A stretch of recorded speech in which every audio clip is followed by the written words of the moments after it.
All right, when the draft starts, the Jaguars won't be on the clock until 17 unless they do something crazy. We got 1010XL's Frank Frangie here. Frank, the Jaguars have a couple of directions they could go with that first pick because there are a few positions on the roster you want to hit. I know a lot of the crowd favorites are wide receiver and corner. Yeah, I would think when you have a good team, and I've been saying this, you want to fill the few holes you have left when you're kind of on the cusp, and I think they are. So I think cornerback for sure. I do think wide receiver, although I'm not sure that guy starts right away.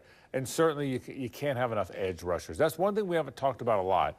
You have to find more edge rushers. I'm not sure there's enough on the roster. I love the way their 4-3 is going to look when they start the game, but I think you need more guys there. So, yeah, corner, wide receiver, and edge, even more than offensive front for me. You know, it's interesting, Frank, how the tables have kind of turned, or the pendulum has swung over the course of the draft process. Early on, a lot of Jaguars fans said, oh, you got to build the line. They need big guys. If it's not a big guy, it's a problem. Now it's completely swung the other direction. A lot of people want those perimeter players, those edge guys, a wide receiver or a corner.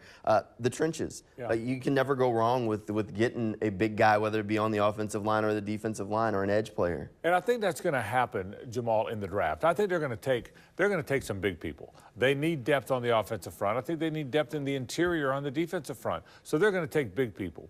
But I don't think out of the gate. Again, I think they're a team built, man. They're pretty close. I think they're 4 or 5 players away now from making a real run at this thing, and it starts with the guy who's going to play a lot. The player that would play them, in my opinion, the player that will play the most is the new cornerback. When you know they're taking one at some point, I think the new cornerback is going to play the most, and that's why I'm kind of focusing on that. But you're right.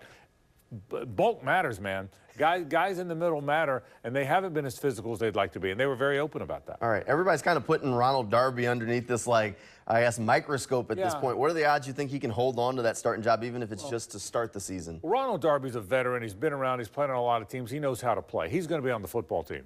Whether he's a starting outside corner, whether they pick a corner at 17 and that guy beats out Darby and Darby's kind of the rotational guy, Ronald Darby knows how to play and is going to play a lot of football for them. That's why he's played on so many teams and been such a good player for them. But I don't know that he necessarily starts. I don't know that he needs to necessarily start. I think he's going to be an outside corner, not a slot. I think they went and got Darnell Savage to play inside. They were very clear about that. So I think Darby plays a lot of football, Jamal. I don't know that he starts. My guess would be the hope is if you draft a guy at 17, and who knows if that's what they're going to do, but if they take a corner at 17, the hope is that that guy wins the job. All right, we'll have more draft coverage coming your way tomorrow during our News for Jags draft special starting at 7 o'clock right here on Channel 4. That'll do it for sports.